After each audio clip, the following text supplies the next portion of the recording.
Македонската држава рамноправно учествуваше во обновата на разрушениот свет и самостојно со крвта на стотици илјади борци се избори за слободата која денес ја имаме. Херојската борба против фашизмот не сплоти, ни даде легитимитет како народ да се самоопределиме. Ова е пораката која председателката на државата Гордана Силјановска Давкова ја испрати по повод 11 октомври од свечената академија на која е покровител. Нас никој не ослободи. Сами се ослободивме со помош на над 110.000 народно-ослободителна војска на Македонија. Нам никој не ни подари државата. Сами се изборивме за неа.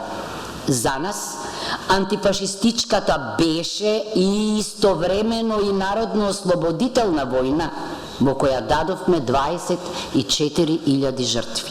Со неилиденците, борбата на партизаните за слобода треба да биде поттик, но истовремено и одговорност за развој на државата за идните генерации, додаде Силјановска, која порача дека е крајно време младите својата иднина да ја гледаат дома равноправно, без било какви предрасуди и дискриминации.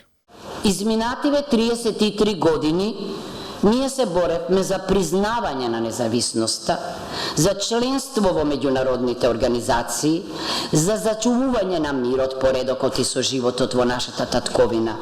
И денес таа борба за нашите правдини продолжува. На свечената академија присуствуваше државниот врв, председателот на владата, дипломати, како и представници на верските заедници. Мицкоски нагласи дека владата посветено, честно и одговорно ќе продолжи да работи за повторно да ја врати државата во раците на граѓаните преку конкретни реформи, проекти и промени, кои се клучни за рестарт на институциите и на системот.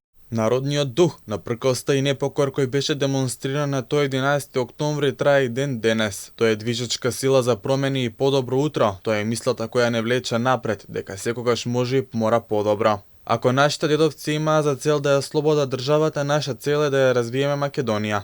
11 октомври е денот кога македонскиот народ вооружено се крена против окупаторските завојувачи и започна борбата за слобода и самостојност.